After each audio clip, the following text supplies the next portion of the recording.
Thanks for checking in to the State of Basketball podcast. I'm Adam Miller, and I'm here with Jaron Wilt each and every week, and we're going to be bringing you the news and notes on all 11 Division I schools in the state of Indiana because 49 states. It's just basketball. Jaron, it was pretty good overtime week. We got a lot of free basketball this week. A lot of free basketball. A lot in the state and a lot just in the 49 states. Yeah. Nothing like free, especially if you're a fan at the game. Yep. It's incredible, but like even watching at home, it's just fun to watch more basketball. Yep, especially when it's like a gripping game. Yeah. I can't even remember. There was a game this week that we should get into later, but they scored like 6 points in the last 3 seconds. It was nuts. Yeah. It was nuts. Yeah. So there were a lot of good games. Purdue Northwestern went into overtime. Yep. Evansville, UNI went into overtime, and then Butler and Texas Tech went into overtime. So great games if you like free basketball, and if you're here, you probably do. So enjoy. Yeah. I got a free throw for you. Okay. Because I found this stat. I just found this stat looking at around. I was just messing around on KenPom. I was like, they've got to be somewhere low. This team has to be somewhere low in this stat. So 2 teams in the state of Indiana rank in the bottom 2. So 2 teams in Indiana rank in the bottom in 3-point rate. Okay. Both of these teams are bottom 25 in the top in 3-point percentage. So okay. The worst 2 3-point shooting teams in the state are bottom 25 in the country. Who do you think they are? Indiana. Okay. And probably IUPUI. Yes. Okay. So they are both. And what's interesting about this is Indiana and IUPUI. Indiana is 356th in the country in 3-point rate. Okay. In 3-point rate, and 347th in percentage made. So they shoot like no threes. Yeah. So 24% of their buckets are threes, and they only make 25% of those. 25% of the threes. And IUPUI is 351 in 3-point rate and 354 in 3-point percentage. And Indiana is literally the last team in the country. Number 362 in meaning it with 12.8% of their points coming from threes. So they shoot very little, but they get like the reason why they're different than IUPUI in that stat is like they make more free throws. Yeah. So more of their points are coming from elsewhere, but 12.8% of their points are coming from 3. Huh. That's didn't last week Coach Mike Woodson say that they might be the first team to make the tournament that doesn't shoot a lot of threes? Yeah. The thing that stood out to me about that quote is he was like just so sassy with it. He was like, well, maybe we'll be the first team to make the tournament without shooting a lot of threes. You ever think about that? I was like, okay, cool. I mean, you're 6-1 now, so I guess we don't really have any room to talk. Yeah. But it's just interesting that 2 of the teams that we talk about are literally in the bottom 25. Absolutely. And one of them is dead last in a statistic. Hey, it happens. You know, we talk about a lot of teams that are in the top 25, top 50 in various stats, and it's only right that there's a couple teams that are in the bottom of stats as well. So it's also interesting talking about like Indiana is in the top 75 in KenPom, and IUPUI is in the bottom 25. 25, 50, yeah, 25 in KenPom, but they are like neck and neck in 3-point rate in a single stat. Yeah, it's weird. You ready to jump into the power rankings? Yeah. All right. Yeah. Again, still 11 teams in the state. That has not changed. So we're gonna crank through these power rankings. So number 1, they did take a loss in our power rank. They did take a loss. So in our power rankings this week, still number 1 is Purdue. Indiana State staying strong at number 2. Mm-hmm. Butler with a huge jump up. That overtime win was really big. They're at number 3. Indiana holding strong at 4. Purdue Fort Wayne, they're number 5. Took a step down in the rankings, but not because they did anything wrong. mostly because of what Butler and Indiana were able to do. Evansville, they are 6th. They're the ones that took the step down. Yeah. But not because, I mean, they went, what, 1-1 this week? Yes, they did. Still did well. Yep. 7th is Notre Dame. Ball State is 8th. Just got to win away from home. Yep. 9th is Valparaiso. 10th is Southern Indiana. And 11th, again, IUPUI. Had some changes. Yeah, I mean, it's power ranking teams, and like looking at where they are gives me pause sometimes, because like, did Evansville deserve to drop so much? No, but when you look at what other teams did, it's like, how can I put them below Evansville, you know? Right. Yeah. And I think that to me, that's what makes us fun, because you can look back, and we keep track of it, and it's kind of look back, and it's fun to see, like, okay, so what are these teams doing, and why are they jumping so much or dropping so much, or there's like this week, I mean, our bottom 5 for the first time stayed the same. Mm-hmm. Last week our bottom 4 stayed the same, and you know, now even Notre Dame, they kind of just existed there. They played good ball, but they didn't play good enough ball. But then there's teams like Butler, who were kind of in the middle of the pack most of the season in our power rankings, the first couple weeks. Yeah. And then they just kind of showed up, because I think a lot of that has to do with playing conference opponents as well, and just higher level opponents in general. And we could really see what they are able to do. Mm-hmm. And that's, I think, it's going to be fun to see, you know, how these power rankings continue to adapt now that these teams are getting into a little bit. There's less bye games and more competitive, evenly matched games, I'd say. Right. And you're seeing, you know, teams like Butler starting to gel pretty well. But when you like look at our rankings, Purdue stayed 1, Indiana State stayed 2, Indiana stayed 4, Purdue Fort Wayne stayed 5, Notre Dame stayed 7. The only teams that like moved, Evansville moved down, but just because Butler moved up. Yeah. So really, those 2 teams just flip-flopped. Pretty much, yeah. And the other 9 stayed the same. Yeah. So I don't know. Good week for Butler. Yeah, I think it'll be cool to see. I think as the season goes on, like probably January time, I think these power rankings are probably going to start to stabilize a little bit. Yeah, and we'll see a lot more consistency of, you know, week to week. The teams are going to be staying in about the same spot. Yeah, maybe only jumping 1 or 2, or if they take just a massive unexpected loss. Right, like if then Indiana, maybe they. If Indiana comes out in 1 week, like they beat Purdue, and then they beat, you know, they go 2-0 that week, and one of them is winning against Purdue. Maybe they move up, maybe and behind Purdue or overtake Purdue, just depending on. And then you're right, talking about like the less bye games, and you're getting like teams that, you know, their level or having something to compare. Like, well, this team, you know, Southern Indiana hasn't beaten a Division I team all year. Yeah. So like, how can we put them higher than where they are? Right. Whereas like, oh, Valparaiso's beaten, you know, this team, or they played Illinois close. Yeah. So once they get into having like a bigger sample size. Yeah. Sure. Yeah. Well, jump right into it. Go to the next thing. Talk about Ball State. Ball State. They're 255 in KenPom. There's a little bit of a drop from last week. They were 225. Yeah. So 20 spots. They did lose very badly on the road against Little Rock. It was not a pretty game to watch. I know Mike Lewis has done a great job winning at home. And he said it, I think, last week when they also lost on the road, is that he doesn't really care about his home record. He just needs that ability to translate to the away games. Right. And unfortunately, it just didn't happen against Little Rock. Which sucks, but you know, sometimes the ball doesn't bounce the way you need it to. Yeah, and I mean, that was a game that, you know, Ball State was underdogs, but they were only 1.5 point dogs.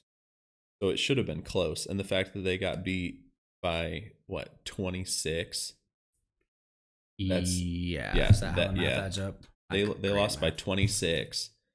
and they were expected to lose by 1.5. Yeah. That's how you drop 30 spots at Ken Palm. And Yeah.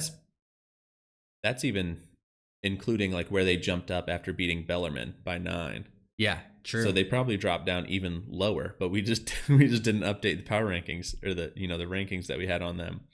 Well, and what gets me about the Little Rock game is I talked about it last week. Ball State was, I think, in the top 25 in 3-point defense, maybe, or I might be thinking of another. I think you are talking about Ball State, but they play good 3-point defense. Yeah, typically. Little Rock shot 60% from 3.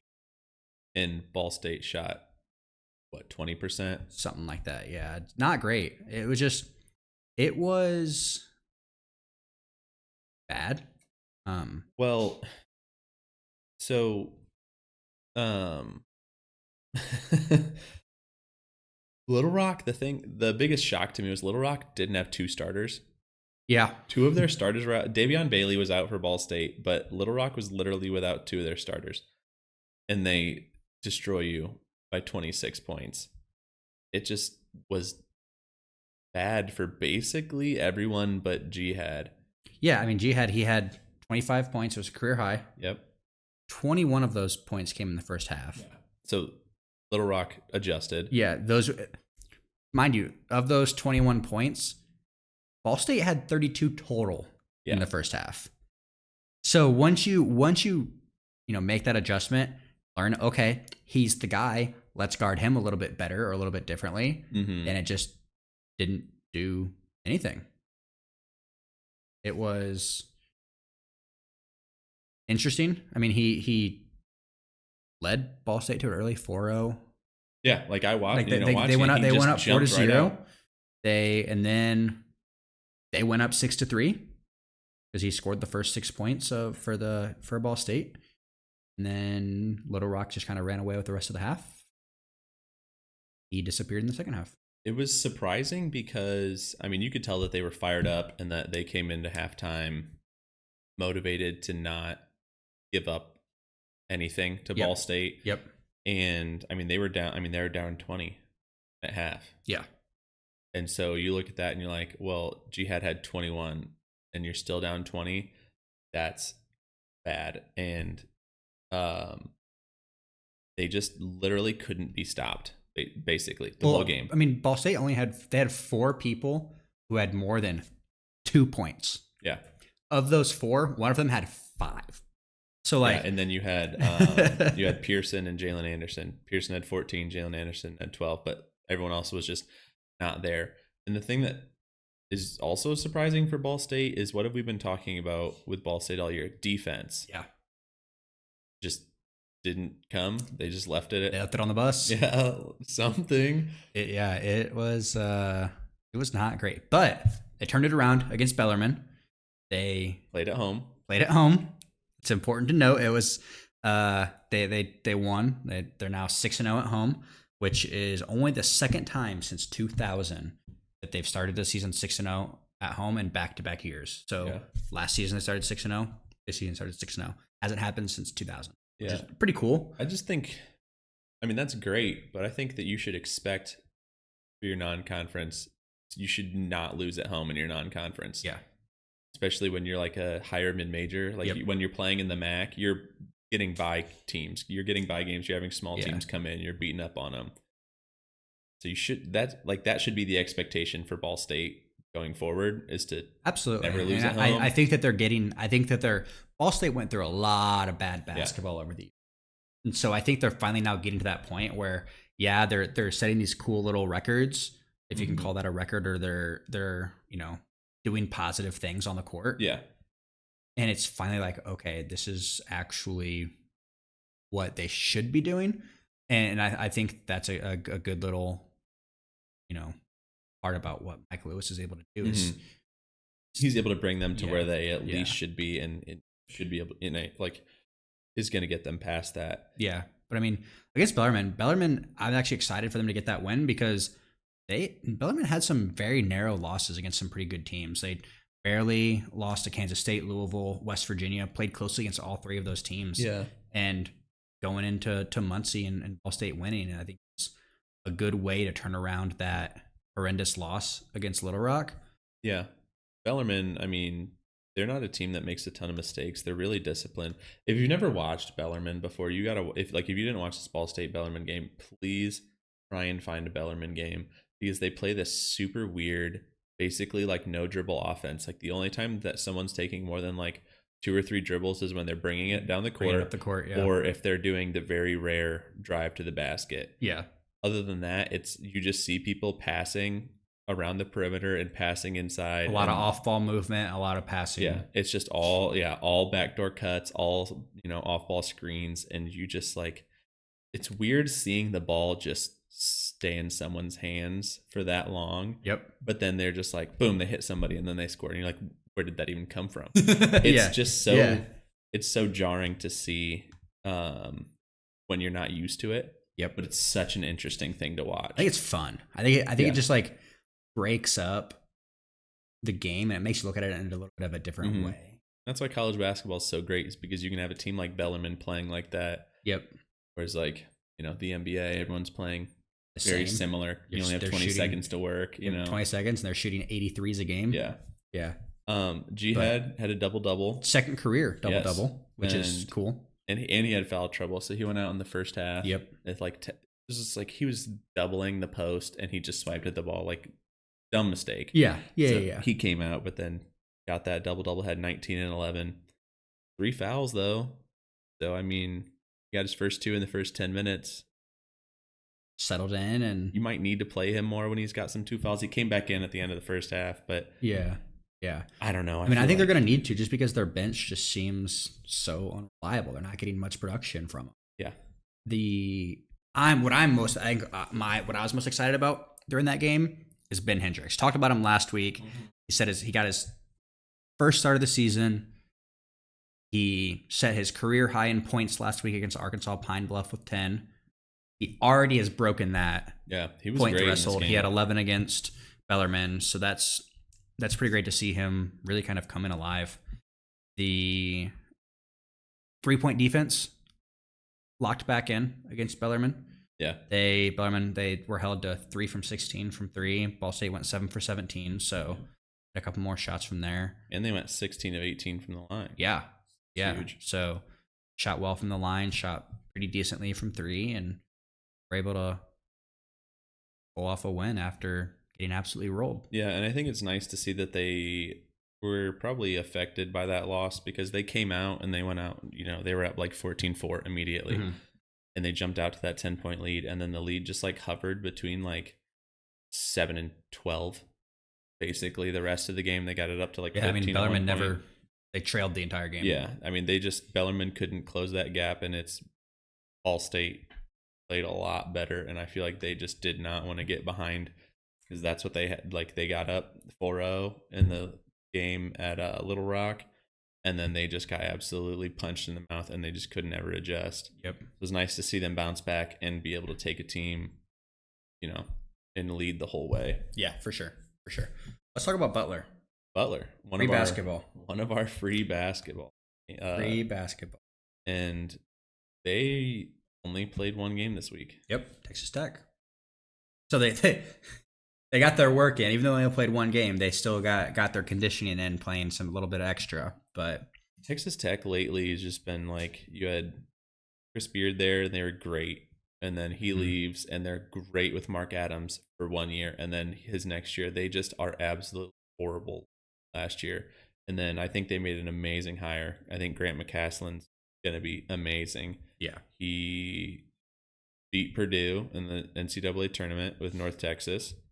I mean, his teams are just so tough, and they're so like their offense is just crazy. They scored 95 points in this game, and their offense is just gonna be crazy all year. But his offense is also crazy though. Jamil Telfort and DJ Davis had almost half of Butler's 103 points with 51. It was crazy because they had like those two people, and you could say that they were the MVP. You could pick, Davis or Telfort, or you could pick Posh Alexander that had a triple double. First career triple double. I don't know when I've seen at least one other triple double at Butler. I do not know. Well, actually, I got a little free throw for you. Okay. About triple double. You said you've seen another one, but when was the last time a Butler player had a triple double? 2008. It was. I guess 2016. Roosevelt Jones. He did it at St. John. February 6th of 2016. And Posh Alexander came from St. John's. Something there. Something. I don't know what. I was actually looking that up because I was trying to see how many triple doubles they had got, and that did come across. I just didn't remember it. Posh Alexander did it, and he was 2 for 10. 2 for 10 from the field. Hey man, we don't need to talk about his shooting percentages. He had five in the from the. He had 10 points, 10 boards, 11 assists. That's triple double. That's triple double. That's how the math works. It was his.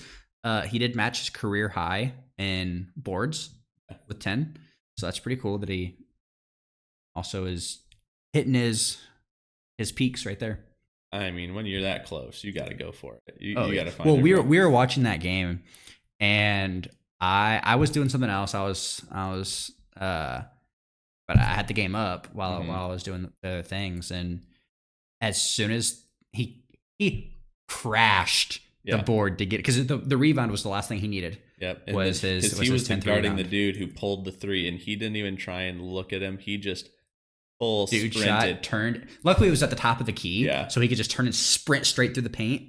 He sprinted straight there and jumped so high to get that bad boy, dude. He was not letting anyone else get that board. That's probably the highest he's ever jumped in his life. Probably. If you tell me I'm one rebound away from a triple double, dude, I'm letting the dude I guard. It was with under a minute left in overtime too. So it was because I had just texted you and I was like, I don't think it's gonna happen. Yeah, we both texted each other because he still needed 2 boards. Yeah, and then he got like 1 somewhere, and I was like, he's gonna find it. Yeah, he's gonna get this last one. It's gonna happen. It's gonna happen.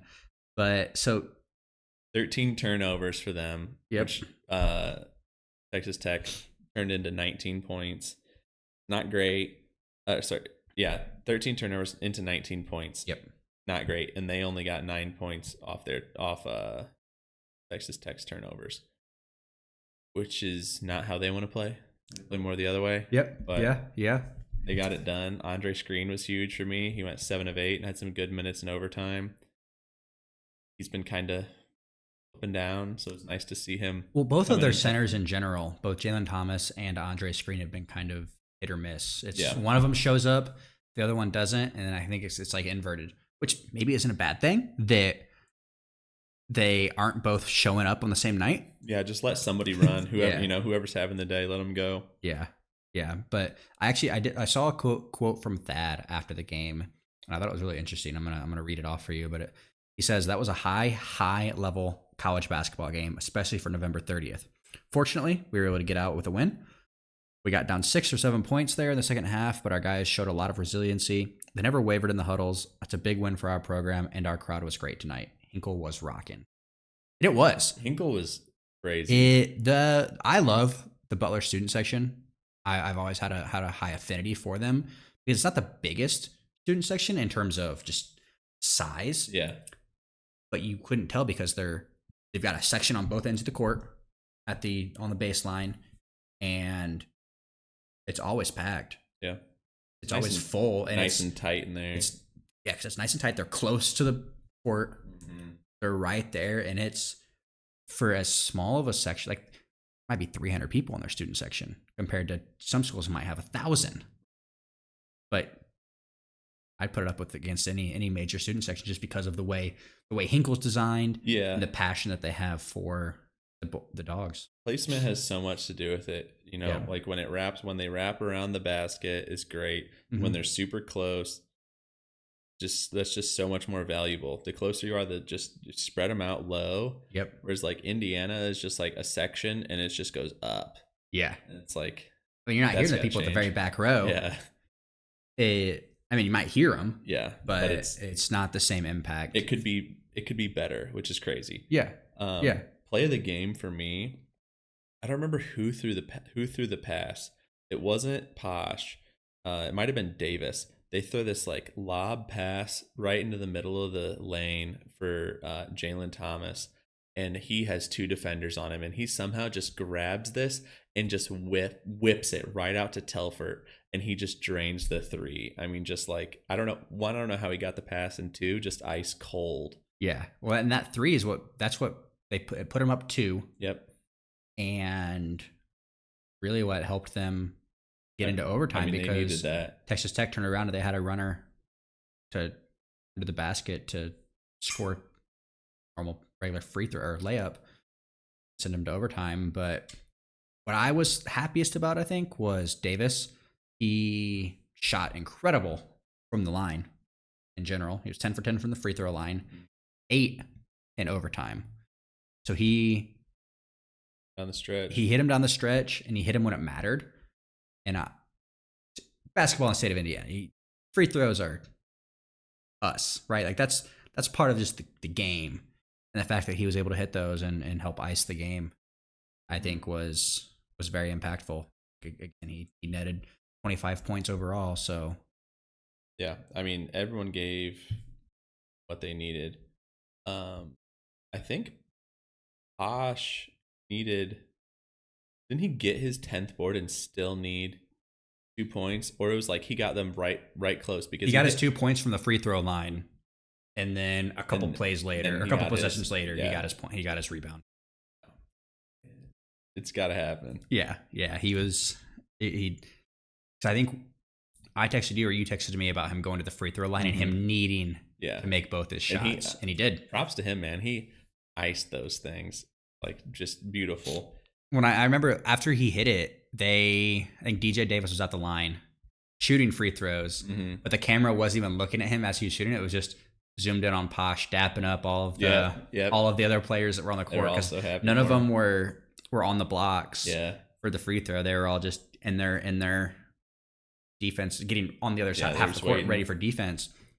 And he was just dapping them all up. I was like, that was awesome. That's how it should be. That's pottery. But I mean, Texas Tech is a really, really good team. Mm-hmm. They're gonna be able to compete with the Big 12 really well this year. Yeah, and not sure where they're sitting in KenPom, but it's probably not high enough because there's some like preseason bias still from like last year. So they're 52. So like that's a great win. Yeah, Butler's 50th now. I'll take it. Yeah, that's huge. That's a huge win. Another team that had a huge win in overtime is Evansville. After having a huge loss. Well, not huge. Okay. So they lost to a much better opponent by 12. So it was close. And they were down like 20 multiple times. Yeah. And this Evansville team has just no quit, because for sure. When I was watching that Missouri State game, I was like it's over. Like I might turn this off. Yeah. And then they would just I think I did turn it off. Keep going. Just like the last 3 or 4 minutes, they were just scoring. And I was like, if there were 4 more minutes, they're winning this game, because they just have all the juice and they're not quitting. Which I think when they took their other loss, it was the same way. Like they got beat, but they did not quit. They did not stop trying to make it a close game. Oh no, this was only Evansville's first loss. Oh really? That's right. Oh no, they came back and had that 20 point. Yep. 20 point. So I mean, they were like, we've done this before. You can come back from down 20 in the second half. Yeah, didn't happen, unfortunately. But really, the guy that I talked about on our season preview hasn't really done much to this point, Chuck Bailey III. He balled out. Yeah. He had a career high 27 as a freshman. I think he was a guy that was number 3 in the state of Michigan, the number 3 recruit overall in the state of Michigan last year as a senior in high school. Showed up. He had 22 of that 27 in the second half. Big part of that second half comeback that I think really helped the Aces kind of give them a spark that they needed. Mm-hmm. It wasn't quite enough, but it gives you hope for future games that if he can absolutely pull that out sometimes, Yeah. It's going to be. And like I said, he was a highly regarded recruit coming out of Michigan. Didn't really do anything super extravagant up to this point in the season. Mm-hmm. Then he does that, and it's like, okay, now I know why. Now I know why he's the dude. Yeah, it's nice to see, freshmen coming in and getting something great, showing what they can be. I think the biggest problem for this game was just like Missouri State is just really, really good on defense. Yeah. And it clearly bothered them because at halftime, Hummerkaus was the leading scorer, 5. Mm-hmm. Like, props to Chuck Bailey for finding some holes in their defense and getting the 22. Yeah. Yeah. Well, Missouri State, they ended the first half on a 16-4 run. Yes. And the rest of the first half, if you take that 16-4 run out, it was a pretty back and forth first half. And then Missouri State just found momentum. Yeah, there's a lot of turnovers. Ran away with it. For Yeah. Evansville, just turning the ball over, mistakes. But I mean, the fact that like they're down 23 and they got it down to like a 10-point game in the end, and they didn't lost by 12. Yeah, I mean, they just don't quit, man. And like, they're a tough team. Their defense really turned it around in the second half too. They forced 10 turnovers on Missouri State in the second half alone. So whatever was said at halftime obviously helped on both sides of the court. They just need to start talking about that in the pregame. Mm-hmm. The pregame meeting, not necessarily the halftime meeting, but it happens. Teams adapt. They bounce back, which they did in their overtime win against Northern Iowa.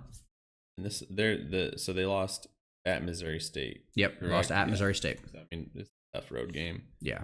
But yes, I mean, Northern Iowa, Antonio Thomas, great. 27, 5 and 5, and he went 8 of 11 from the field. He hit 2 free throws in the like down the stretch, in overtime. Just crazy. Well, and that 27 points that he had, he was 2 for 3 from 3, 9 for 10 from the line. So again, making his free throws. But it was his D1 high scoring. So he was a D2 guy, I believe, or maybe NAIA. Yeah. Played at Kentucky Wesleyan previously, where his career high there was 29. Right. So now we're seeing that now, that scoring that he had at the lower level transfer over. Or maybe Kentucky Wesleyan's a JUCO. I don't exactly remember, but yeah, it was a record night for him if you consider being against a D1 opponent versus his previous opponents. Competition. Yeah. I think Strawbridge been pretty good for this team, and not in this game. He had 4. Yeah, just struggled. I mean, he just couldn't get into it. I mean, every time I saw him get the ball, I was like, he's gonna do something, and then it was just missing at the rim, missing shots. But the team overall shot well, 9 of 18, 50% from 3. And Hummerkaus, he had 22. Is that right? 18, I think. Yeah, so he had 18, and like right out the gate, they came out and got the lead, but then UNI came back and grabbed the lead with like 2 minutes left in the first half. But they were down like 7, I think, in the second half, in like the 13 minutes. Yeah, but then Kenny Strawbridge comes in right at the end. He hits the layup at 35 seconds left, so he gets his fourth point. It might have been his second point at that point. Yeah, so he got that, and then that was like 30 seconds left in the game, and then like it was just close. But Hummerkaus had a turnover in the last like 50 seconds, and he makes it up with a block. And Tanner Cuff, huge 3 with 7 seconds left to go up 4, and then you're like, oh great, and then Kenny Strawbridge foul. But they do. So he just struggled. Yeah, it was not his game. It was not his game. But luckily, the dude only hit 1 of 2, and then Thomas hit 2 free throws in like the final 2 seconds or whatever was left. So this is just like a tough closeout. I mean, again, this team has no quit. Yeah, I mean, there were 7 lead changes in overtime.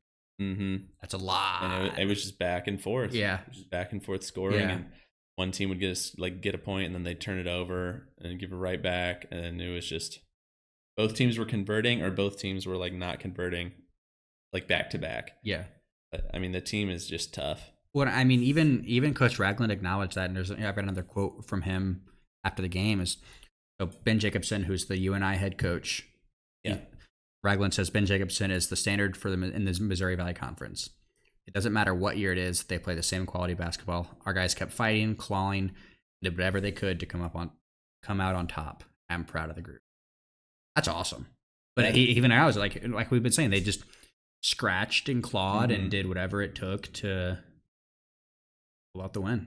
Yeah. They don't quit. This team does not quit. Ever. I mean, seriously, like, I'm telling you, if they had more time in the Missouri State game, they would have won. Yeah, for sure. But the MVC, the Missouri Valley, is going to be tough. Like, we said that going into the season. We said that there's the middle of the pack, and I don't even think it's necessarily going to be. I think the entire. I think conference. the top. I think there's going to be like 4 or 5, like 3, 4, maybe 5 teams competing for like the top spot, and then there's going to be like the group right after that is going to be like another 4 teams. It's going to be a dogfight. Yeah, and then Valpo will probably finish last. It's okay, but it's going to be tough. I mean, like, yeah, for sure. But another team started conference play this week Indiana. with a win. The Hoosiers moved up in Ken Palm. They beat Maryland, sitting at a solid 69 in Ken Palm. Nice. That's what we like to see. Hell yeah. Something I didn't realize. Talk about the stat during the game. IU leads the Big Ten. Well, now led the Big Ten in free throw rate. Didn't realize that. So they're worst in the country out of all teams at 3-point rate. But they lead the conference in free throw rate. Well, so I mean, if you're not shooting threes, you better be going to the hoop and getting fouls. Like, at least. Maryland, I believe, was second. I think it was Indiana, Maryland, and Penn State, maybe 1, 2, 3 in free throw rate. Maryland outshot Indiana at the line, so that might have adjusted a little bit. Surprising to me is that Zach Edey himself is not number 1. Well, he probably is. But I mean, like, I'm surprised he's not himself leading them to Purdue being number 1 in free throw rate. Oh yeah, because I mean, he's shooting automatic like 10. He's shooting like 10 a game at least. Yeah, himself. How many times this year has IU made more threes than their opponents?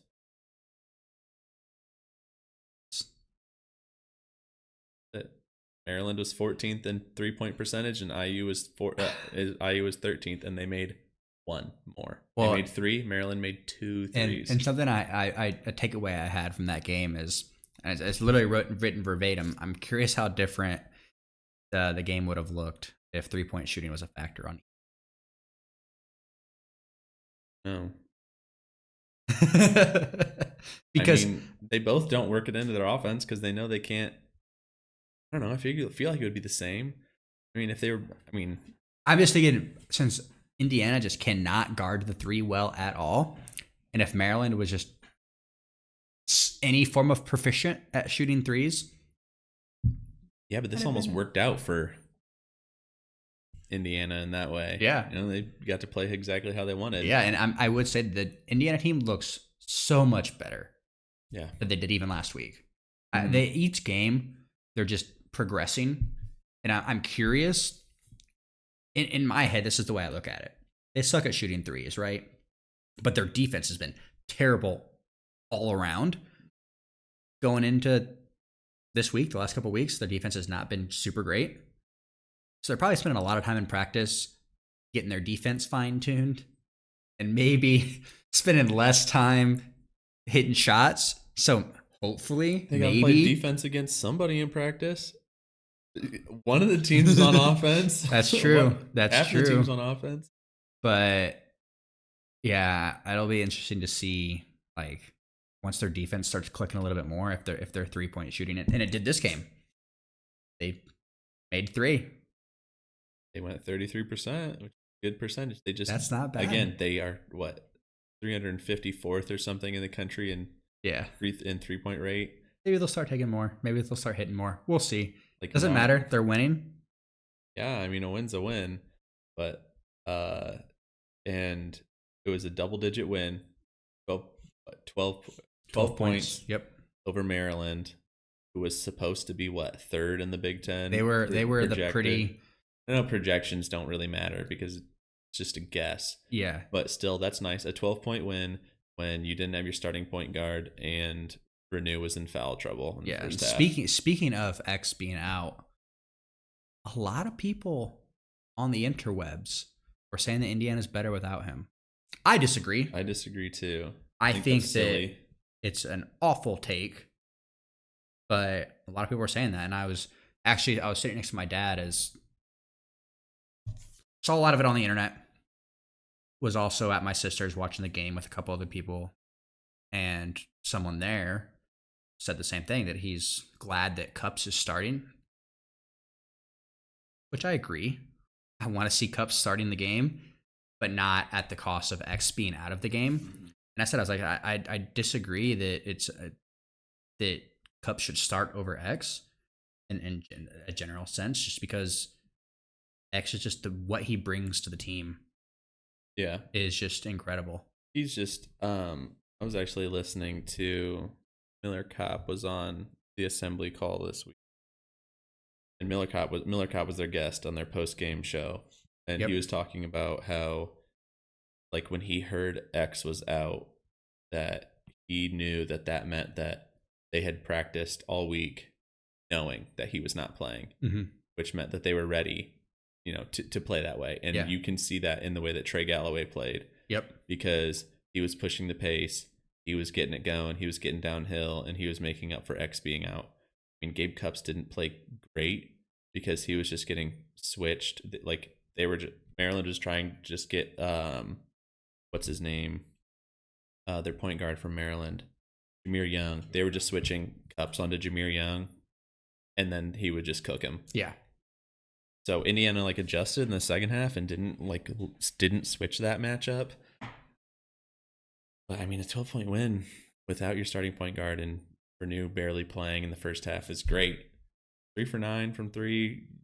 You worry about that when it matters, when it actually starts to affect things. Yeah. You start losing games because you can't hit 3, I guess. Yeah. No, I'm with you. A couple things that I realize is, so I didn't realize Malik has the 4th highest in the Big Ten, the 4th highest increase in points per game last year. Makes sense because he's playing significantly more minutes. He's not playing behind Race and Trace. But that's what that team needed. We talked about it all off season of Lake needs to make a big jump, and obviously the entire world has now kind of seen it, that big jump that he's made, but it's really freaking cool. 4th in the Big Ten. Yeah, I mean, that's probably where he feels like, based on his recruiting rankings and his high school rankings, where he should have been last year. Yeah, it just wasn't the role he was asked to play. Right. I think he could have done it, but I think now he just knows the system better. He knows how to play better. He can play a little bit better without fouling. Yeah, but I think he's just really going to make that jump, and he's going to be huge for them to continue winning. A jump I'm still waiting to see. Gunn. He's defensively, I think he's been great. Yeah. There was one point, I believe in the second half, where he drove through the lane for a massive tomahawk dunk. He's cock-backed, couldn't get it to go. I'm pretty sure that the roof would have collapsed again had he made that dunk. Sylvie Hall would have gone. He's not afraid. No. Dude is fearless. Dude is fearless. One thing that's not about IU, but I want to draw attention to, is we're an Indiana-based podcast, and shooting is everything in Indiana. Julian Reese, did you watch this man shoot free throws? He's lefty, but I'm going to demonstrate with right hand. So, normally when you shoot, ball's over your shoulder, you shoot. He doesn't pull it. Some people pull it pull the ball in front of their face. He pulls the ball over to his other shoulder. So he's a lefty. So he's pulling it all the way over to his right shoulder and shooting from the other side. And it was every time I saw him at the free throw line, I was like, I don't know how I just didn't pick up on that. I guess a single one of these things goes in. I legitimately don't know. And it was, I'll have to pay attention because I'm not looking at form when homie's shooting free throws. it was one of those things that jumped out to me as soon as I saw him like lift the ball up. I was like, what is this man doing? Like, he was literally shooting from the right side of his body, and he's a left-handed player. And maybe he shoots free throws right-handed. He doesn't. He doesn't. Okay. He might think he does. But Maryland ran a 2-3 zone against IU. They're running some zone. And I don't know why every team doesn't run zone. IU handled the zone pretty well. Well, it helps that they don't shoot threes, so it probably made a little bit of a difference. But like, how do you beat a zone? You shoot threes. So why are you not running a zone against Indiana every time? That's true. I mean, they got the ball in the middle and they played well with the zone, and it didn't really bother them. But one person who was bothered, I feel so bad, and is Jordan Geronimo. Me too, man. It's just like, when people transfer out, you always want them to do well at a different program. You imagine it's not like personal. And I really liked Jordan Geronimo when he played for IU, but dude was clearly rattled. And he was up and down when he was at IU. I'm just glad that there was a lot of talk on the internet of, people saying don't boo Geronimo. Don't do it. And they didn't. He airballed a free throw. Yeah. And not a single airball chant started. Which good for. It was late in the game, and the crowd felt bad. Yeah. Like, if we were if we're at like the 12-minute mark and Indiana is losing and Geronimo airballs a free throw, like, they're lighting him up. I don't know. I think so. I don't know. If Indiana's losing, feel like the crowd's gonna try anything to get back into it. I feel like that's something that Woodson would have relayed to the students in some capacity. He seems like that kind of coach that would do that. But again, I don't know. You might be right. Glad that we didn't have to find out. Yeah. I mean, they won. Now they got stuff next month, but looked better. Yeah. They're making positive steps, like we said. Mm-hmm. That they're still 6-1. X has to come back. Yeah, they're 6-1. This is exactly where you wanted to be. I imagine that him sitting out was a little bit precautionary. Yeah, I wouldn't be surprised if he's out against Michigan.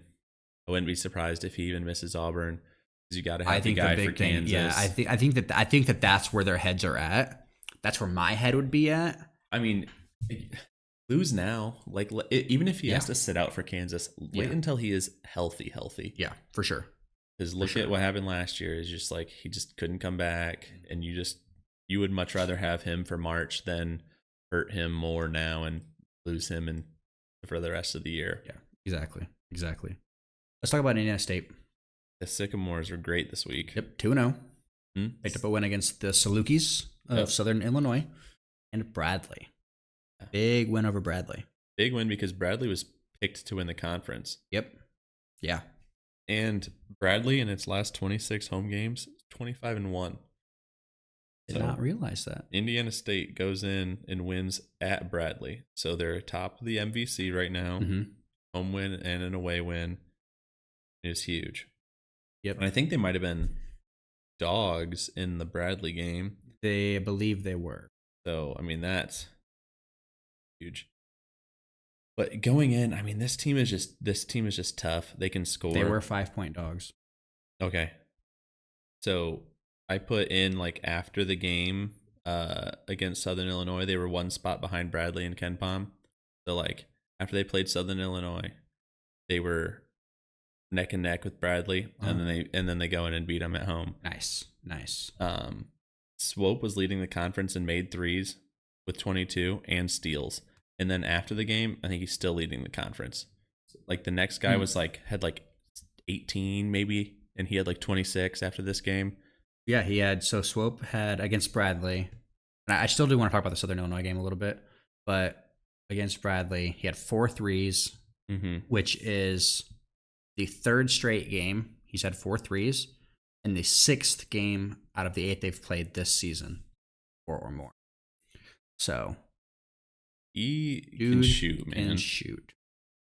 They lead They lead in scoring offense in the conference, 89.2 points per game. Field goal percentage, they lead the conference. 3-pointers made, they lead the conference. 3-pointers made per game, they lead the conference, obviously. 3-point percentage, they lead the conference. And assists per game, almost 19 assists per game. And they were picked like 4th in the conference. Yeah. Like, they said, screw your projections. We win in it. Yeah. At this point, I expect them to win. Yep. And like, I know I just said that, the NBC, you might see a lot of people fighting for one, but I think Indiana State's probably the unanimous favorite at this point and probably has a case to make the tournament. Even if they don't win the conference tournament, I think that they should be in the talks to make the tournament. Yeah. Somewhere. Absolutely. Little nugget that I found out, talk about the Southern Illinois game. Mm-hmm. They also have a player named Xavier Johnson. Just jarring to listen to. Yeah. It's like weird. It's like, dude, he's out this week. Yeah, he's not playing. No, he just decided not to play for the Hoosiers and took a road trip to play for Southern Illinois. Yeah. So that Swope and Larry played a lot in the Southern Illinois game, even though they were up. I think that's just because of the defensive pressure they create. I mean, they're picking up full court basically the whole game. Yeah. And like, that's huge. Their defense just starts like they don't get, like, the opposing team doesn't get any time to set anything up. Like, they got to push through. Yeah. And like, they ended up going into this game and they had a 3-game losing streak against Southern Illinois. Broke that. It's also the largest margin of victory over the Salukis since 2000. So in 23 years, a little under 23 years, because it was January 19th of 2000. But good for them. Yeah. So it was pretty great that they got that huge win. Mm-hmm. After the Bradley win, Avila had 22 and 9. He was close to that triple double. Yep. He's now 3rd in KenPom for like the Player of the Year rankings for the conference. Good for him. So I mean, good for him. He's gonna have a case to win the conference because he can just do it all. I mean, he can score anywhere on the floor. Yep. And he had a dangerous. couple big threes, I think. Mm-hmm. At least one against Bradley. Speaking of threes, though, it's also they shot a season best 48% from 3 against Bradley. 14 of 29. They should talk to Indiana. Yeah, there might be some good information sharing. 24 more threes at 20. Well, what? They made 14. Yep. 11 more. Tripled up their attempts. Jason Kent got his 3rd double-double in this game. And like, the game started pretty close, but then Avila just like got a couple buckets, and then it was like a 17-6 run. Yep. And then they were up 19 and a half. They just kind of really got off the gas. Avila didn't play it like a ton. Like, didn't score a ton in the first game. In the first game, but he just took over. He just knew what he needed to do. Yeah. Like, you look at the scoring in the second game, Avila had 22, Swope had 18, Conwell had 17, Kent had 13. They just got dudes that can score, and they got dudes who can defend. Yeah. And speaking of Kent, too, you mentioned his 3rd career double-double, first of the season. Or sorry, 3rd double-double of the season, not 3rd career. Misspoke. But he played at Bradley, actually, for 2 seasons ago. Personal. The 2020-2021 season and the 2021-2022 seasons, he played at Bradley. Also, Indiana State's first win at Bradley since 2018. It's tough. Yeah. Right. Speaking of tough, 0-2 this week, IUPUI. They lost by almost 30 to Wright State, but they shot better from both 3 and from the free throw line than Wright State. What about from 2? Well, they had 17 more shots from 2 and 21 more makes. So from 3, IUPUI went 6 for 13, 28 for 36 from the line. Yeah. Wright State went 8 for 20 from 3, 13 for 19 from the line. So they had 2 more made threes, but the percentage was still higher because IUPUI shot 7 less. Yeah. The amount of twos that they hit. Wright State went 41 for 67 from the floor compared to IUPUI's 20 for 50. So via the transitive property, I mean, IU beat Wright State. Wright State beats IUPUI.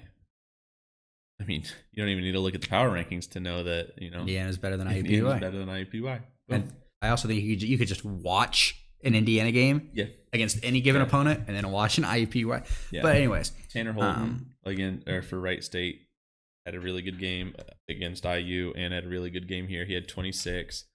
But Bryce Monroe went 3 for 4 from 3 and had 20 for IUPUI, which surprising that Jalen Counter wasn't the leading scorer again.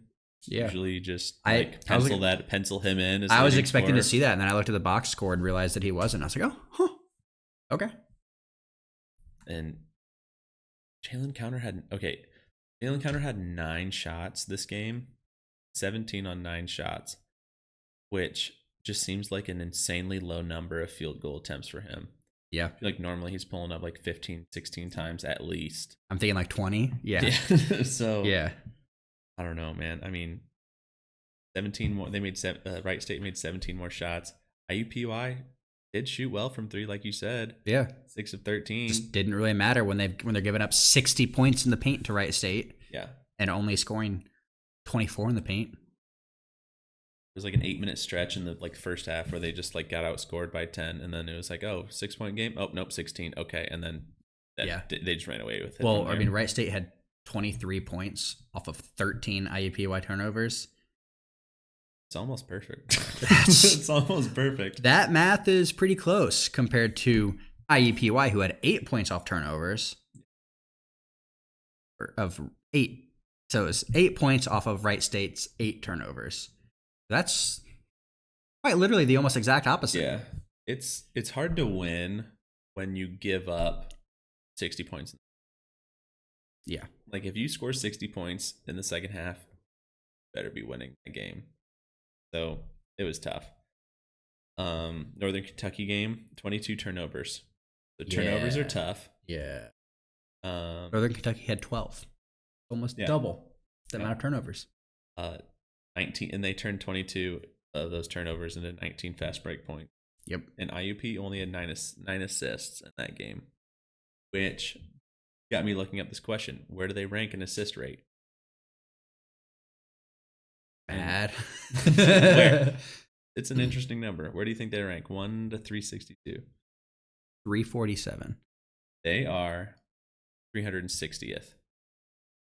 So they have an assist rate of about 35%. So Indiana IUPUI, is assisting 35% of their buckets. Mm-hmm. Kansas is 1 with assisting on 74.6 of their buckets are assisted. Well, that's gotta work on the it's just a lot of I feel like it's just a lot of Jalen Counter trying to score. Yeah. Just a lot of people just trying to put up AAU style type of deal. My thing about that, so IUPUI, they're scoring consistently in the paint with, around 20 points in the paint per game. Northern Kentucky had 40 points in the paint. So again, there's no paint protection, no rim protection, which is wild because I think IUPUI got a 7-footer. Yeah. I think he's 6'11", 7 foot. Close. But anyways, my big takeaway from this week for them is they just need to shoot more shots. I don't care if they're making them shoot more because these 2 games, they lost pretty handily. But they were just outshot in volume. Their shot volume is so much lower that maybe their shooting percentage goes down a little bit. I'm okay with that. If shooting more means they're staying closer in games. Their shooting percentage is also not great. I think the thing is they need to guard better and rebound better. Or take better shots. They need to do everything better. Let's just put it that way. Get some assists in there. Maybe that's why their assist numbers are so low, because they just can't hit the assisted ones. Just wide open 3. Maybe. Maybe. I don't know. Northern Kentucky shot 62% in the second half, and it was just like Jalen Counter led with 17, but he had 7 turnovers. Yeah. Control Blocker had 5 turnovers. Maybe get the ball out of Jalen Counter's hands. I don't know. It just doesn't seem like anyone else is like willing to score. I don't think it's a willingness to score thing. I think it's an able to score thing. It's tough watching them. It is. Still, I mean, it is. You expected them to be better at this point in the season. They started really on a positive note. Like I was optimistic about them. Well, they won their game against Spalding, and then they won against Valpo. Yeah. We thought Valpo would be a little better as well. But I think if they play this game again, I think Valpo wins. I think Valpo runs him off the court. Yeah, I think Valpo wins. But let's talk about another a lot of 0-2s. But Notre Dame's losses came to a lot better opponents than IUPUI. Notre Dame lost 65-53 to South Carolina, and then 62-49 to Miami. RIP to the ACC Big Ten Challenge. Now they have the ACC SEC Challenge. Yeah. That's where they played South Carolina, and that game was at South Carolina? Yep. It was Notre Dame's first true road game. So. I don't know. Notre Dame started the game with 11-4 lead. And then South Carolina quickly went on a run. Yeah. And took a 14-13 lead.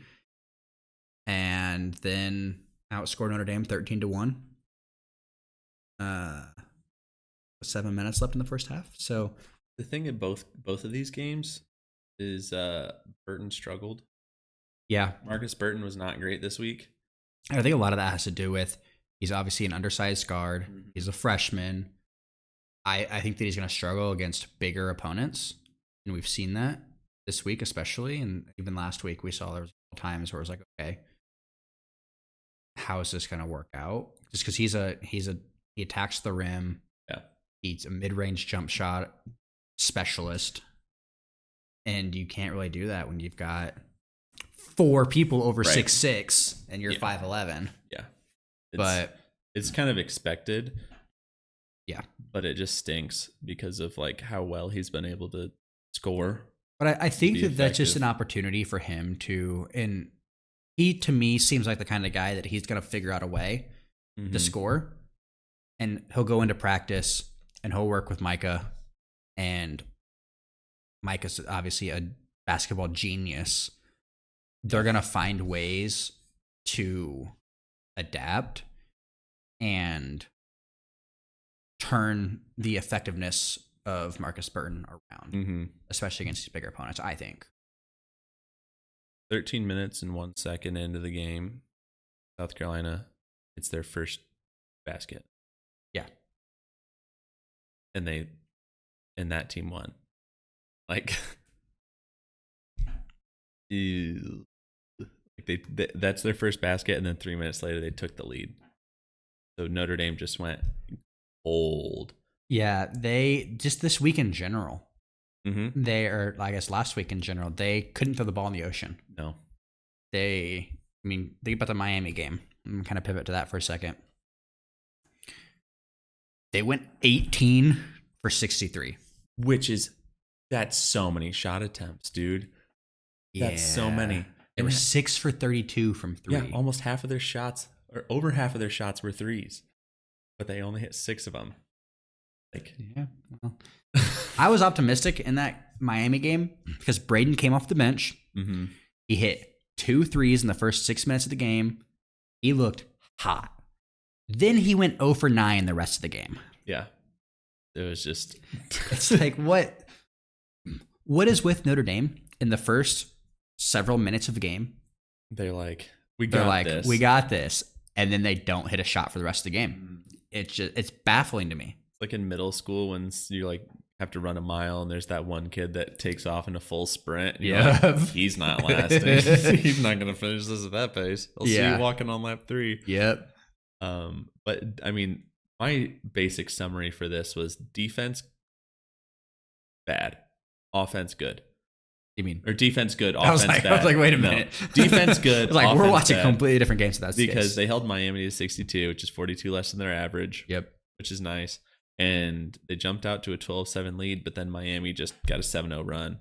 Had like a 5-minute scoring drought for Miami, but I think we saw this in one of their games earlier. Like they held their team, the other team scoreless, but then they also were in the middle of a scoring drought. They went like 2 for 12 at the same time that Miami was having a drought. Yeah. Only down 7.5, but I mean the guards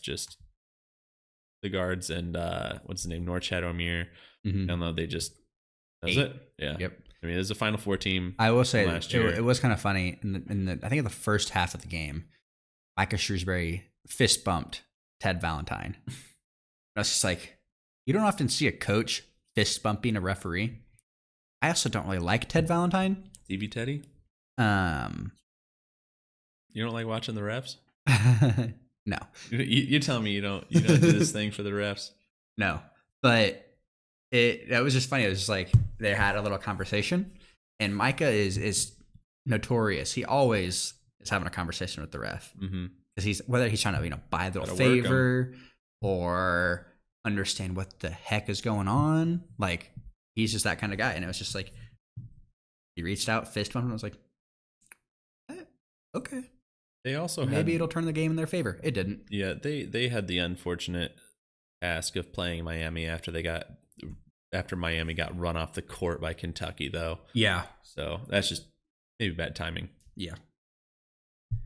PFW went up in Ken Palm. 2 big wins. A lot. Huge. They didn't do as well as they thought against Green Bay. They were supposed to blow them out of the water, and they did not. They won 65-61. That's okay. They beat Oakland 98-77. Green Bay.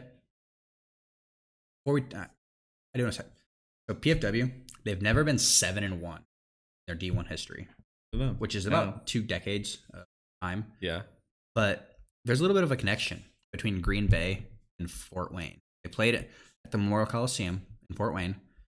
Any idea? There's a little free throw for you. Any idea what that connection between Green Bay and Fort Wayne? They used to be in the same D2 conference. I don't know. So Fort Wayne, the city, not Fort Wayne, the team. Kiefer Sykes, who was a Green Bay all-time great, played for the Mad Ants in 2021. The little background of Kiefer Sykes. Like a stretch. What do you mean? There's that connection there. A couple of years ago, they had one of Green Bay's all-time greats. He holds two spots in the top 5 for season assist percentage. The top 2 spots in box plus or minus for Green Bay for a season. He's number 3 all-time in season field goal attempts. Number 5 all-time in season points, and 3 in season point per game, among many other stats. So guys like Tony Bennett are up in the same kind of caliber as Kiefer Sykes. I'd say probably Kiefer Sykes is the same caliber as Tony Bennett. But yeah, I didn't realize that. I was just there. They talked about it on the broadcast, and I was like, oh, that's kind of interesting that Green Bay is one of the best players of all time. Played here in Fort Wayne. I mean, you have to sever the connection now, though, because they're not even in the Fort Wayne Mad Ants. True, but he still played in Fort Wayne. He played for the Indiana Mad Ants of Fort Wayne at the time. Parentheses at the time. Yeah. I expected Green Bay to not keep it close. I mean, they're like bottom 300. They're like bottom. They're 75 in Ken Palm, so they were 300. Second to last season, I think. Yes. Only to IUPUI. Yeah. And PFW's what did it say? 156. Played to the competition or something? I don't know. Yeah. I will say Quentin Morton Robinson started the game with a 4-point play. It's pretty freaking sweet. A lot of scoring between the guards. I mean, they run those 4 guards out there. Yep. With Mulder down low, and Mulder did not have a great game, or maybe it was against Oakland where he didn't have a great game. Mulder just doesn't score. Yeah, he just does not score. That's true. I think it's just a feature of the offense because he had I don't remember how much he had in this game, but he had 2 in the next game. Yep.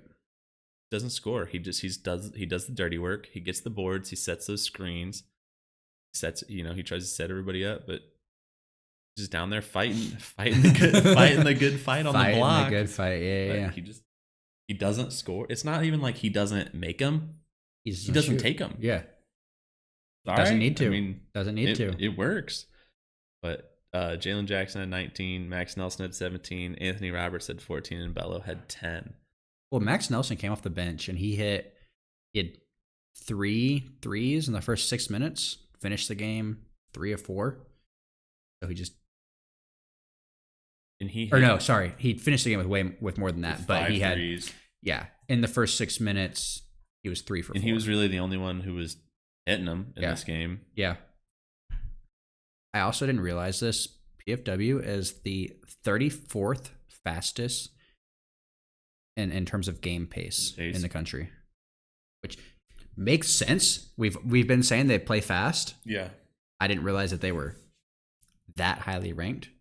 Jalen Jackson hit some good free throws down the stretch. There was a moment in the first half where Jalen Jackson, he drove to the rim, kicked it out for someone else to drive and score. Then, right after that, on the other end of the court, he got a huge block off the glass and turned that into transition offense. And it was just like an incredible 30-second sequence of him going to the basket. You think he's going to shoot. Nope. Kicks it out. Someone else drives in, gets the basket, turns around on the other end, gets the block, gets it, turns into transition buckets. It was just chef's kiss beautiful. After he hit that, he hit some free throws right after that. And then after that, he draws an offensive foul on someone else. Yep. Green Bay, just to get the ball back like near the end. A go-ahead 3 from Quentin Morton-Robertson. From D. Yeah. He just pulled that thing with like 40 seconds left. Okay. And it was a tie game. So it's like they didn't need that, but he was like, my time. I'm gonna do it anyway. Yeah. Then Bello had a steal right after that and fast break layup, which kind of won it. And speaking of that steal, I didn't realize this either. PFW, first in the nation in turnover margin. Yep. It was like they forced like 19 turnovers per game on average. Don't remember how many they had against Green Bay, but I had this somewhere. I had this written down somewhere. But yes, so I was talking about Mulder just doing the dirty work. Yep. This is the first time he's double digits in rebounds. Interesting. Well, I mean, they're taking a lot of deep shots. The ball's going to bounce deep. But still. In the next game against Oakland, he had 2 points. They said he doesn't take a lot. And then 8 boards. I will. So, guards. Last thing I want to say about the Green Bay game. I want to talk about the Oakland game a little bit. Max Nelson hit a 3 that everyone wants. Like, it's like the dream 3. He shot, it hit the back of the rim, bounced straight up like 3 feet. Yep. And then just perfectly fell right into the bucket. And it's just like one of those things that anytime a 3 bounces straight up like that, you want to fall in just because it's just awesome. And it happened. And I've never seen it happen. I've seen him get like it go up and then bounce off the rim again, or just hit and then go up and just like hit the back of the backboard or whatever. Nope. Perfect. Hit it up. Like when I say 3 feet, it was over the backboard. Yeah. John Nolan was on the call and he was like, he shoots a 3 and it's good. Like he was like, he just believed. Like he didn't call it. He just let it ride. Yeah. He was right. He just let it go. The Oakland game. Absurd numbers. Anthony Roberts, 20 points on 8 of 10. Jalen Jackson 2 from the 3-point line. 2 for 2 Jalen Jackson, 17. 7 for 7 from the field. Yep. And he had 5 assists. And 5 rebounds. Bello had 16 on 6 of 9 shooting and 6 assists. Quentin Morton Robertson, 17 points. He was 6 of 10 and he had 5 threes. Like just absurd shooting numbers. Well, this was the Dons' 3rd best shooting percentage in their Division I era. And the 2nd best against a D1 opponent. Last time they shot their best shooting percentage came in 2003. So it's their 2nd best shooting night since 20 years. Yeah, literally in 20 Or years. I'd say it's their best shooting night in 20 years. Yeah. I mean, they just like The starters barely played because they just like played. They played a little bit in the first half, a little bit in the second half. Just couldn't miss.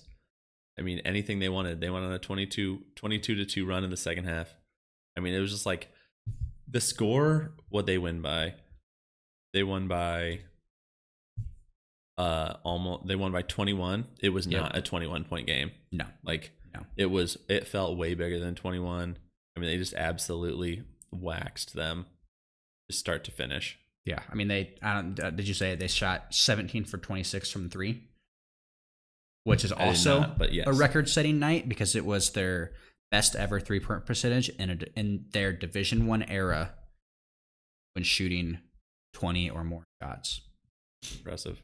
The last time they made 17 3-pointers against a D1 foe was in South Dakota State. So, a lot of record-breaking night for them. It was beautiful. It was just beautiful basketball. I want to talk about Purdue now. Can we not? Fort Wayne. I want to talk about Purdue because they played Texas Southern and they won by 32. Has to be expected. Yes. Which, I mean, if you're looking at like Purdue in the tournament, Texas Southern is the team that they would pull based on seed lines. Yeah.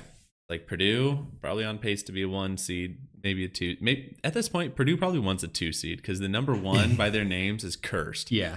Yeah. But they beat Texas Southern. Texas Southern's gone. They're the favorite to win their conference.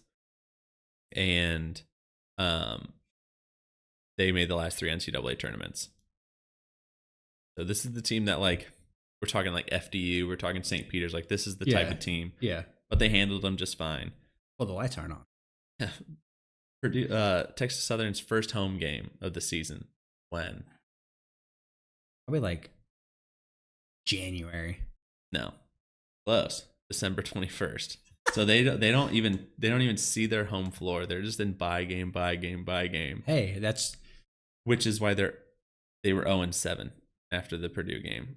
Okay, they're just out there. I mean, they're just out there getting their money, I guess. Yeah. I mean, I don't know. The only thing that you can really take away from this is Braden Smith came in the second half and just absolutely like took over. Just started just dishing dimes and getting involved. I would hope so.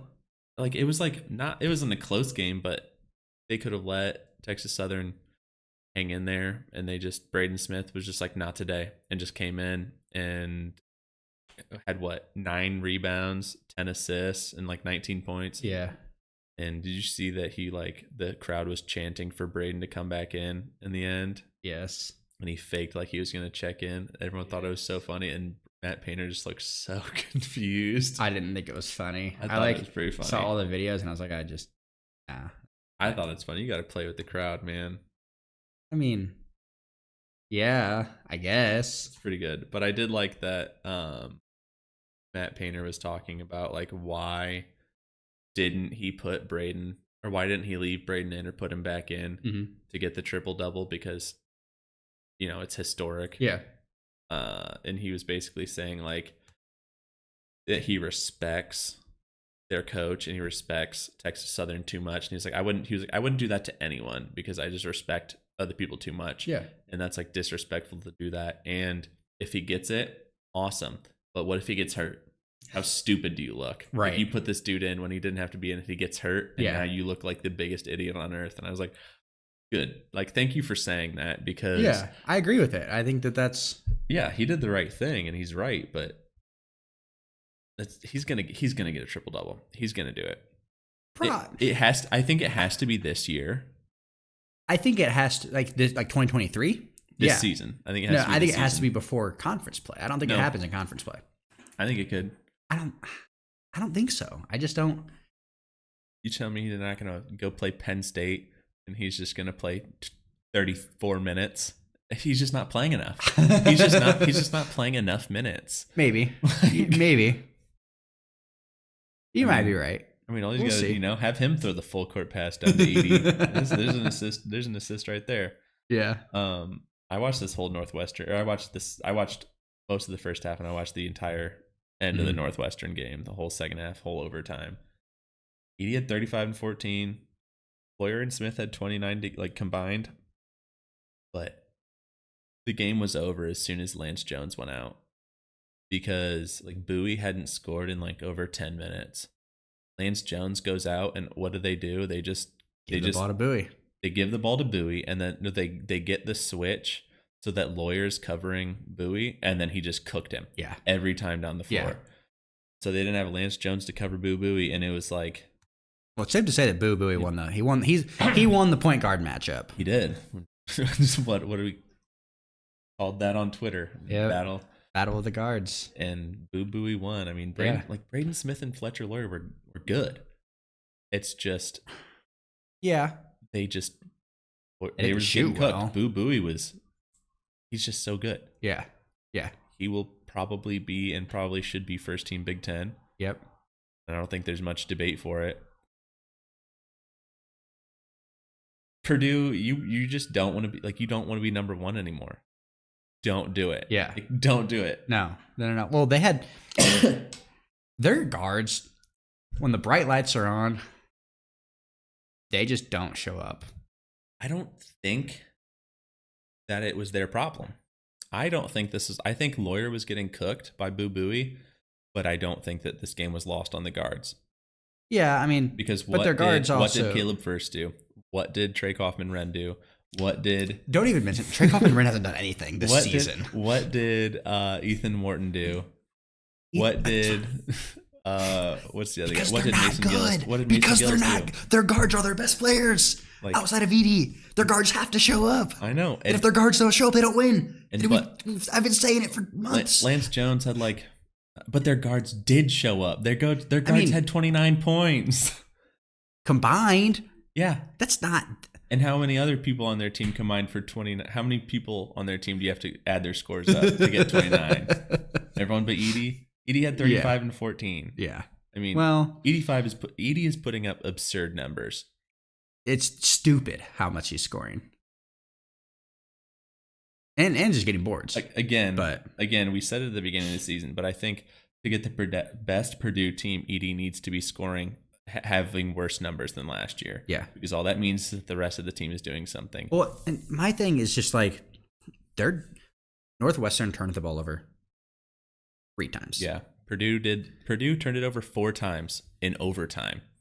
17 turnovers throughout the entire game, which Northwestern turned into 20 points. Yeah. Like that's what I mean when their guards need to play better on both ends of the court, because the ball's going to be in Bowie's hands. Mm-hmm. They need to disrupt him enough to get stops and get, whether it's a steal or a takeaway. I guess a steal is a takeaway. And it's not, to me, it's not their scoring that they need to play better. It's their defense that just is not. Lawyer's getting cooked. Yeah, I mean, gotta be better. It's just Northwestern also had 38 points in the paint. Yeah, Edie played 38 minutes. That's a lot of that. I mean, a lot of that was, those Bowie pull-ups and everything. Yeah, but when you've got a 7'5" player, national player of the year, he can't do everything, man. Someone's got to pick it up. But it just felt a lot like, it just feels like when Purdue loses, they're going to lose in the same way. Couldn't shoot tonight. Yep. 26 5 for 19 from 3. Didn't make a single 3 in the second half. They went 0 for 6 and they just kind of like stopped shooting them, which is exactly like how they lost to FDU. Mm-hmm. But it just sucks. Someone called them the Kings of November. Not anymore. Well, no, they lost in December. Yeah, it was December. But if I'm a Purdue fan, like, the rivalry was with Indiana, and then Rutgers came along and beat you the second you become the number 1 team in the country, so you hate Rutgers, and then Northwestern beats you when you're number 1 twice. Yeah, Northwestern has 2 wins over number 1 teams in their history, and they're both Purdue in 2023. Yep. I will say, I'm glad that Northwestern did tell Purdue to wear white. because Purdue's road colors are black. Yeah, and they had the it's just blackout. silly. So It's silly. And when people were like praising Matt Painter's play calling, which I think if you just praise his play calling in general, I think you're right. yeah, But people were like praising his play calling at the end of the game, and at the end of overtime and the end of the regulation. It's like you realize his play calling at the end of that was just have someone throw it to Edie. Like that was literally the play. Just throw the ball full court or from the inbound just right to Edie's hands. Yep. You give any random person on the street the scenario, and like, this is how much time is left. You got this 7'4" guy. What do you do? Like, I don't know. You throw it to that guy, probably. Like, oh yeah, that makes sense. It makes sense. Yeah. Just tough for them. Just tough. I mean, like, Northwestern was in foul trouble the whole time, and they got it done. Yep. Lance Jones goes out with foul trouble. And Northwestern had 2 or 3 guys foul out. Mm-hmm. And Boo Booey had 4. Yeah. So like, if you're you got to get him to foul out. Yeah. Let's talk about Southern Indiana. Okay. It's not. I don't have much to say. I don't even want to talk about the East-West game because that was just not a game. I do. I just want to mention one thing real quick. So, East-West is 0-12. They played 12 games. Yeah. Yeah. They're D2 and they've played 12 games, and they're only scoring 58.5 points per game and giving up 96.8. So, USI overperformed. That's going to lose you some games. USI scored more than 98, 96, and they didn't give up under 58. Good for them. There you go. They lost to Bowling Green by 2, where USA shot better from all 3. They shot better from the field, shot better from 3, shot better from the free throw line. Bowling Green State just happened to have a few more shots and got literally one more shot to fall. And that's... Jeremiah Hernandez had an opportunity to win this game, and I don't know if they ended up ruling it a 2 or not, because when they went into, he got this really awkward looking shot off, like right when the buzzer went off, and his foot was either on the line or just behind the line, but it just barely ran out of time. It's so heartbreaking. Yeah. But this game, like, you look at it was a 2-point game, and you're thinking like, oh my gosh, like they were trading punches, and it was like, no, they were basically just like trading bricks. Yeah. Back and forth. It wasn't. Yeah. They only scored 54 points and 52 points. Like, that's really low. Compare that to the Northwestern Purdue game where they scored almost 100. Right. Yeah, it was pretty rough. AJ Smith had 10 boards. Was 0 for 6 from the field. Yeah, had no points, so didn't even get fouled. Bowling Green, they had 17 points off turnovers to USI's 11. They had 22 points in the paint to USI's 16. So pretty even numbers, I'd say. Kieran Powell had a double-double, 11 points, 10 boards, but he fouled out. So it's just like, this team was just... Again, we've said it all year. They just can't shoot. Yeah. Which is why I almost said them instead of IUPUI when we were talking about 3-point percentage. But I was like, Indiana State just can't. Or Southern Indiana just can't shoot. Yeah. Doesn't matter from where on the court. Yeah. They just can't shoot. Sam Mervis also had 0. So he and AJ Smith just, that's a recipe for a loss. Yeah. They were, they beat expectations. They only lost by 2, right? Weren't they like they were like 6-point dogs or something on KenPom? They were. So that's not 5-point dogs. There you go. Beat the spread. Yeah. Not a betting show, but they beat the spread. But this game was just ugly. It wasn't like an ugly like Big Ten rock fight where they're just like, it was not ugly in the way that like Purdue, Tennessee was ugly, where it's like 50 fouls called. Yeah. This was ugly because just no one could score. Yeah. So yeah, it was. You got to win. Southern Indiana still looking for its first Division I win. Yep. This is a rough week for a lot of teams, including Valpo. Including Valpo. 2 losses. They took a loss, 18-point loss to Drake, who Drake is, I believe, projected to win the Missouri Valley Conference. Drake or Bradley, yeah. And then they lost by 9 to Belmont. But you told me that they're better than a team. Who are they better than? Well, you see, Valpo is better than Mississippi State. Tell me more. Friend, the transitive property. Okay. So Valpo beat Southern, who then beat Mississippi State today. Southern beat Mississippi State, and they were 26-point dogs. So, I mean, Valpo's better than Mississippi State. So, rank them. They're better than a top 25 team. So maybe we should move them up on our power rankings. No. But I mean, the transitive property never lies. They don't, but the Drake game, they were like in it for a long time, and then it just fell apart like in the last like 15, like the last 5 minutes. Yeah. So they were like up for a while, close to it, and then just fell apart. Went like 2-11 in like the last 6 or 7 minutes. 2 for 11, just couldn't it? Yeah. Yeah. Which credit to Drake just playing a full 40 minutes. How they should have played. Yeah. You know, they came out in the second half and were like, never mind, guys. Like, we're the team that's supposed to win this conference. They're the team that's supposed to finish last. Let's just play it how it's supposed to go. But yeah, I mean, against Drake, Stafford and Diaviero, they both drained 3 threes each. Yep. For comparison, Diaviero had 3 made threes all of last season. Big jump. He entered this season with 7 career made threes over 54 games and has 5 threes in the first 7 games this year. Good for him for making that jump. Yeah. Too bad it didn't help him. Yeah. Just tale of 2 halves. Jumped out to like a 9-point lead to begin, and then they led for 18 or 19 minutes the first half, and then kept it a little bit close. Yeah, I mean, free throw shooting played a big role.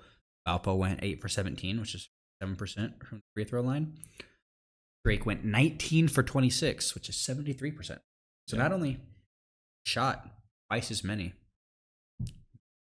shot just under twice as many, made over twice as many. Yeah. So foul trouble was definitely an issue for Valpo, but yeah, I think it was that game where Schwieger went out with he went out with 2 fouls, and then he picked up his 3rd foul in like the first minute, but then I don't think he picked up. Well, Edwards, Schwieger, and Ajaboy all had 4 fouls each. Okay, so yeah, 3 of their key players in massive foul trouble. Yeah, and in the Belmont game, let's talk about Belmont. I mean, Stafford and Schwieger seem like they're going to be just the guys all year. Mm-hmm. Just that 1-2 punch. Stafford had 18 against Belmont, or 21 against Belmont, and Schwieger had 18, which is a career high for Schwieger. Good for him. Yeah, good for him. Shot 50% from the line, and by the team shot 50% from the line, I mean Ajaboy shot 1 of 2 from the line because they shot 2 free throws. I don't think I've ever seen a team shoot just 2 free throws ever in my life. I haven't. I know that for a fact. And never happened. Apparently, only the 4th time that a team has shot 2 or less free throws this year. So in all the games, this is only the 4th game where a team has shot 2 or less. Wow, record-setting night. In a great way. In a great way. But I mean, Belmont just jumped out like immediately. Hit 3 threes, went up 9-0, and that's just kind of where it stayed. It was GG's from there. Yeah. I mean, that's really all I have. Yeah, talk about Jimmy Chitwood. Jimmy Chitwood, Player of the Week. Yes, was tough because a lot of dudes were dudes. Yes, you had Zach Edey going for 35 and 14. Yep. Against Northwestern, couldn't get it done. Braden Smith almost had a triple double. Was 1 rebound shy of a triple double against Texas Southern.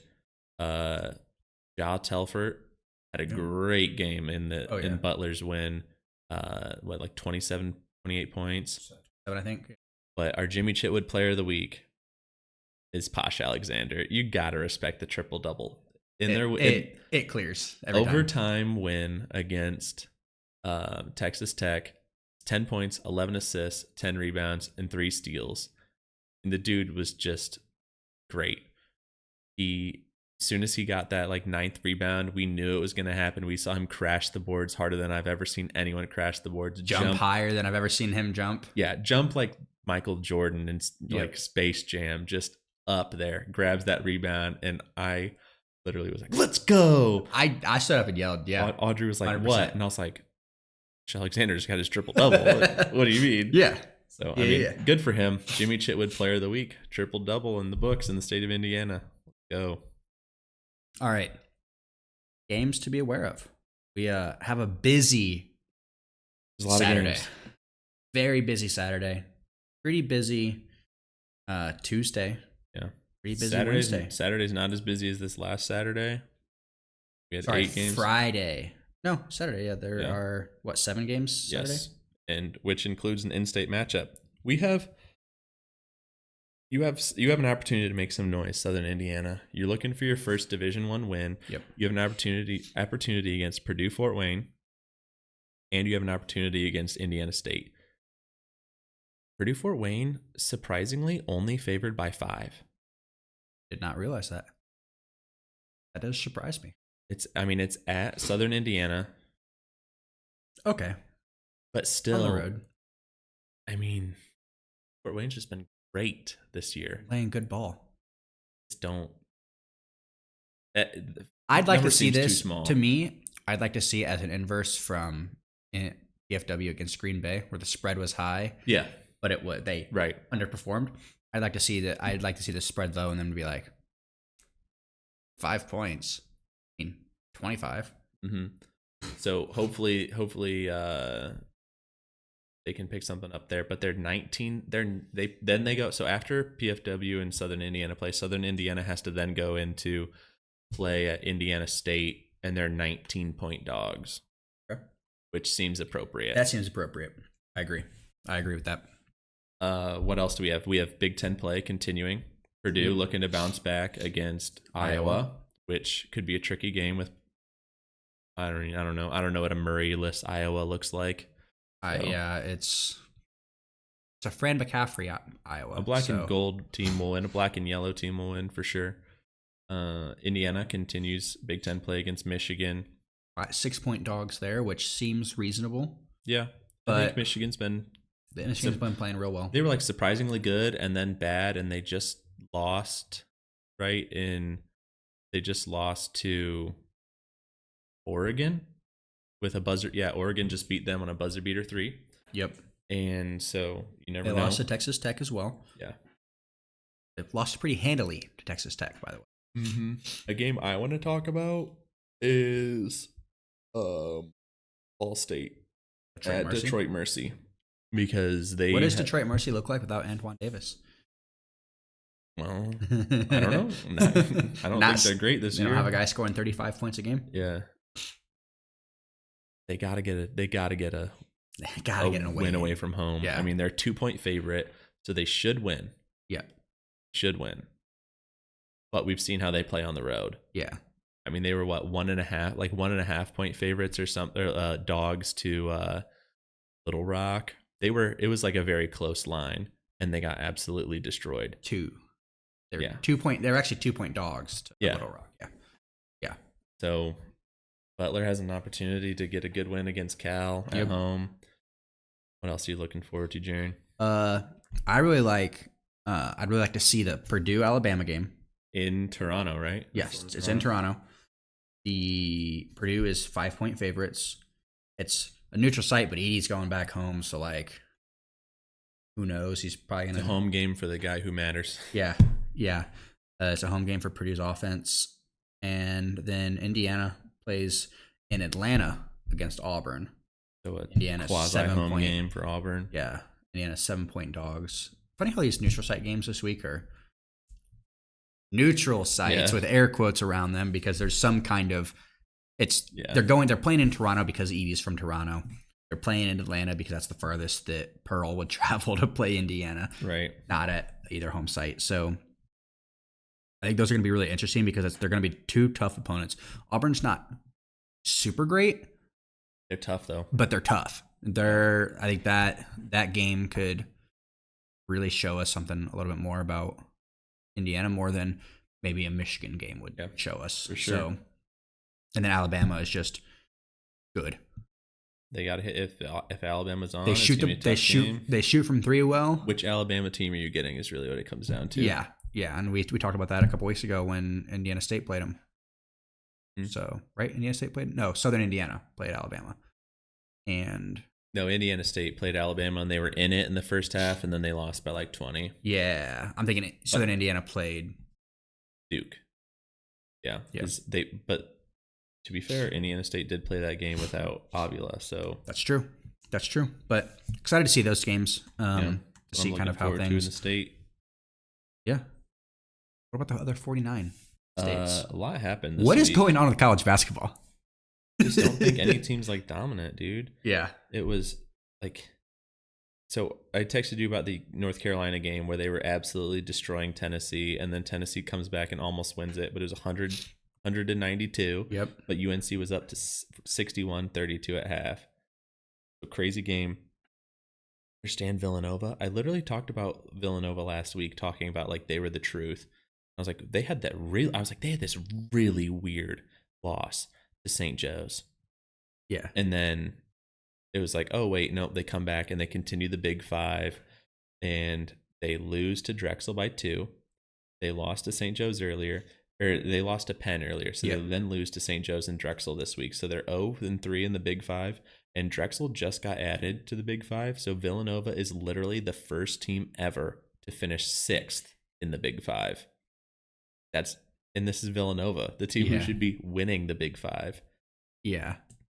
There used to only be 5 teams in it. They used to all play each other.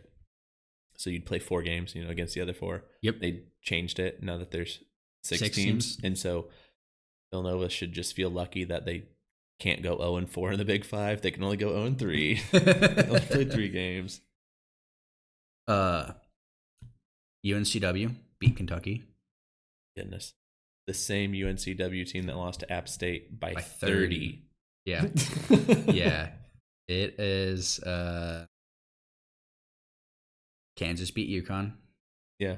That is a game that I think could have gone either way in general. UConn just happens to be the defending national champions. Yes. But UConn was also playing down a man. Yes. So. And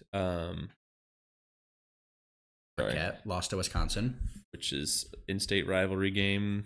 Anything can happen, but yep, Marquette should be a much better team. That doesn't look good for Purdue's resume. It does not. So their win doesn't look as good now. But Gonzaga looked good this week. Duke lost to Georgia Tech after losing to Arkansas. 0-2 this week. Yeah, tough week for the Blue Devils. I'm crying so hard for him. Makes me so sad. Ted Lasso made an appearance. True. At Kansas. He was sitting there draining threes with Bill Self, and then he showed up at an Iowa women's game. Yep, the next day. Yeah, literally the next day, he's sitting courtside. Iowa women's game. I did see the end of season. He did move home, so it makes sense. It makes sense. He was filming. He was filming season 4. Imagine. That would be amazing. I don't rule it out. Anything can happen, man. You never know what they're going to do. Jason Sudeikis is going to do whatever he wants. He's a man that deserves it, too. Just college teams are just so weird. So, looking forward, if Purdue can get past Alabama, I don't know where Purdue's going to end up in the AP poll. Right.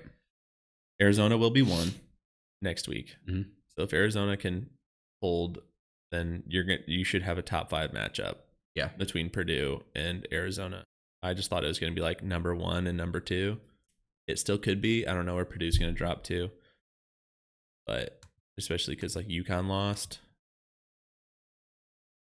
there's a lot of losses to each other in like the top 10 already. Yeah. So it's a little jammed. So we'll see what the AP voters do. We know they don't watch games, so Purdue will probably stay number one. How do we get AP credentials?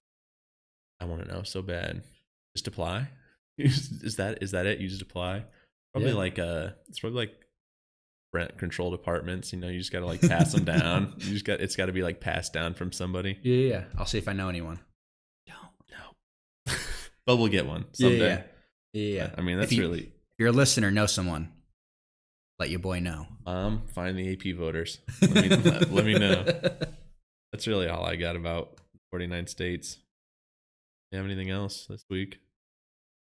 Ready to get out of here? Yeah. All right. So the clock is showing quadruple zeros. So it's time for us to get out of here. As always, thanks for checking in on the State of Basketball podcast. And remember, 49 states. It's just basketball.